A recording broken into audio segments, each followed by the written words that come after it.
Students, आज हम classification of human rights के बारे में पढ़ेंगे। इससे पहले क्लास में भी हमने क्लासिफिकेशन ऑफ ह्यूमन राइट्स, मानवाधिकार हैं जो उनका वर्गीकरण के बारे में पढ़ा था। इसमें हमारा classic and social rights, civil, political, economic and cultural rights, economic rights, cultural rights, इन सब के बारे में हमने अच्छे से पढ़ लिया था। आज हम डिस्कस करेंगे फंडामेंटल एंड बेसिक राइट्स के बारे में। फंडामेंटल एंड बेसिक राइट्स वो राइट्स होते हैं जो बेसिकली किसी भी ह्यूमन के बेसिक मूलभूत अधिकार कहलाते हैं, और ये सभी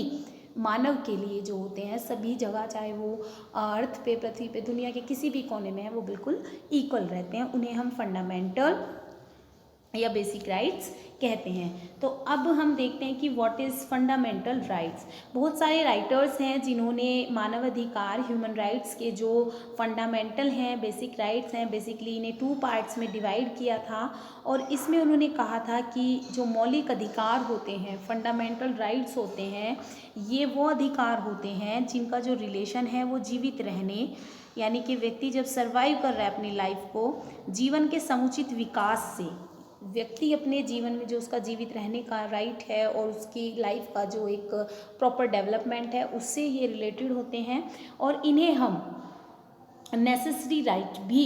कह सकते हैं। नेसेसरी राइट, जैसे कि हमने पीछे बताया कि दुनिया के किसी भी कोने में कोई भी मनुष्य, चाहे वो कहीं भी रहता है, जो बेसिक राइट जो उसे हर जगह रिसीव होते हैं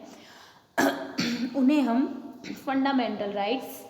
आधारभूत अधिकार कहते हैं। आवश्यक अनिवार्य अधिकार भी इन्हें कहा गया है। नेशनल और इंटरनेशनल लेवल पर जिन राइट्स का जो रिलेशन है वो लोगों की प्राइमरी नीड्स को पूरा करने से है, बेसिकली उन्हें भी आधारभूत अधिकार कहा जाता है। फंडामेंटल राइट्स वे राइट्स होते हैं जो नेशनल या इंटरनेशनल लेवल पर जो व्यक्ति की फंडामेंटल नीड्स होती हैं उन्हें पूरा करने से रिलेटेड जो राइट्स होते हैं वो फंडामेंटल राइट्स, आधारभूत अधिकार कहलाते हैं।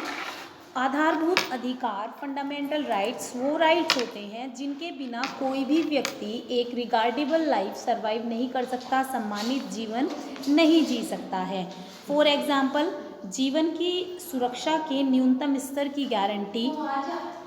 दासता अथवा परिधानता के विरुद्ध जो संरक्षण, उत्पीड़न से रक्षा,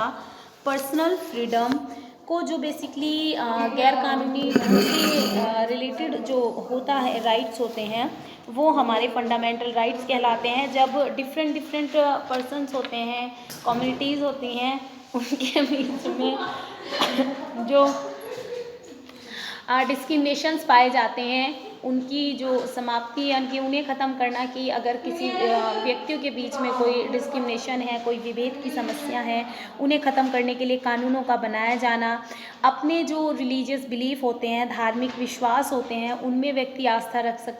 सकता है। जो एक प्रॉपर डाइट होती है वो व्यक्ति को अवेलेबल है या नहीं है, हेल्थ रिलेटेड और हाउस रिलेटेड जो फैसिलिटीज़ है, मेंटल जो सेफ्टी है उससे रिलेटेड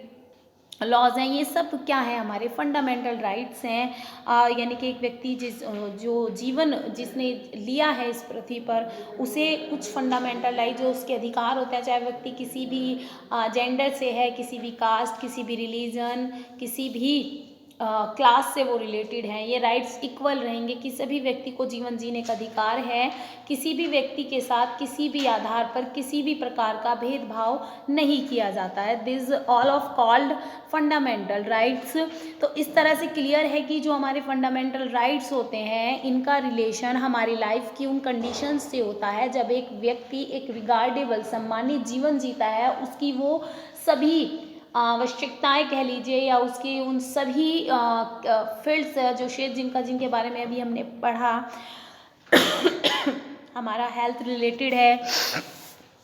हमारा house related, food related, regards हैं और डिस्क्रिमिनेशंस हैं, सारी चीज़ें जो हैं इनमें किसी भी चीज़ पर उसके साथ किसी भी प्रकार का भेदभाव नहीं किया जाता है। ये हमारे आधारभूत आवश्यकताएं, आधारभूत अधिकार कहलाते हैं। इसके बाद हम डिस्कस करते हैं first, second and third generation right, पहली, दूसरी और तीसरी पीढ़ी के अधिकार। तो बेसिकली जो यहाँ पे जिक्र हुआ है ये पहली, दूसरी और तीसरी, first, second and third generations के जो राइट है, तो यहाँ पे मानव अधिकार का जो वर्गीकरण किया है, जो क्लासिफिकेशन हुआ है ह्यूमन राइट्स का, ये सबसे पहले ये कैरल वसाक ने प्रेजेंट किया था। कैरल वसाक ने इसके बारे में बात की थी, उन्होंने ये कंसेप्ट दिया था।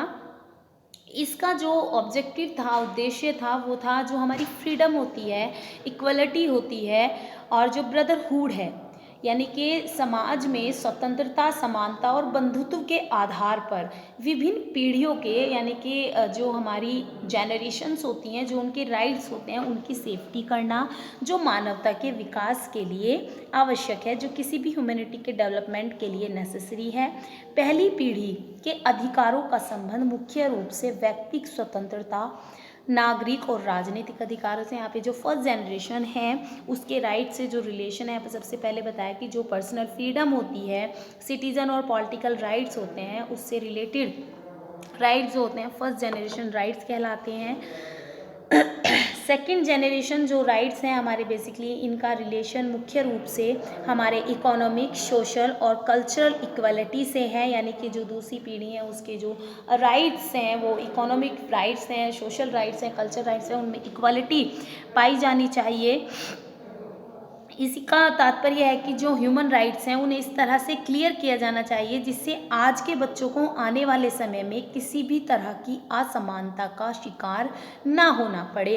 तो बेसिकली इन्होंने कहा है कि जो सेकंड जनरेशन है, आने वाले उसके फ्यूचर को ध्यान में रखते जो हम कहें कि हमें फर्दर जनरेशन के लिए, इन फ्यूचर के लिए बहुत सारी चीज़ों का जो है सेफ्टी रिजर्वेशन करके चलना चाहिए, ताकि आज के जो बच्चे हैं, आने वाले समय का जो भविष्य है, उन्हें किसी भी तरह की कोई परेशानी का सामना ना करना पड़े। जैसे हम कर लेते हैं बात सेव एनवायरनमेंट, सेव वाटर, ठीक है, आज हम ठीक है, हमें सफिशेंट है, लेकिन आने वाले समय के लिए कि हम वही, हमें तो कोई कमी नहीं है वाटर की, हम इसे वेस्ट करें, पानी को बर्बाद कर रहे हैं, लेकिन हमें अगर ऐसे ही वेस्ट करते हैं तो आने वाले समय में, भविष्य में इसकी कमी हो जाएगी, तो जो आने वाली जनरेशन होगी उस इस प्रॉब्लम को फेस करना पड़ेगा। इसके बाद जो हमारी थर्ड जनरेशन है, तीसरी पीढ़ी, इसके जो ह्यूमन राइट्स हैं, मानव अधिकार हैं, इनका जो उद्देश्य है वो समुदाय में, कम्युनिटी में सामूहिक एकता और सुरक्षा को बढ़ाकर उन्हें विकास के स्वस्थ अवसर प्रदान करने से है। इस अर्थ में सभी को विकास के, डेवलपमेंट के जो हैं इक्वल राइट्स मिलने चाहिए, शांति के साथ जीवित रहने के, यानी कि उनकी लाइफ में किसी भी तरह की जो अस्वस्थता है वो नहीं होनी चाहिए, एक हेल्दी एनवायरनमेंट डेवलप करना चाहिए। और थर्ड जनरेशन से रिलेटेड जो है मेन राइट्स हैं, जो अधिकार, वो हैं कि जनवरी 2006 में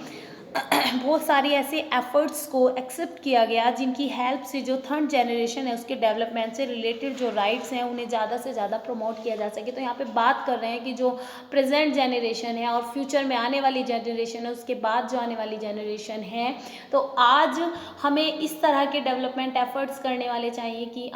करने चाहिए। आने वाले समय में हमें इस तरह से जो हमारी आने वाली जनरेशन आएगी उस तरह की कोई प्रॉब्लम उन्हें फेस ना करना पड़े। तो हमारा जो आज का बिहेवियर है, लाइफ सर्वाइविंग है, वो कहीं ना कहीं आने वाले फ्यूचर पर भी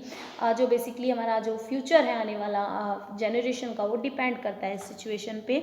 तो यहाँ पे इन्होंने जो फर्स्ट, सेकंड, थर्ड जनरेशन के राइट्स की बात की है वो किया है कि उनके सेफ्टी और सिक्योरिटी के बात को लेकर।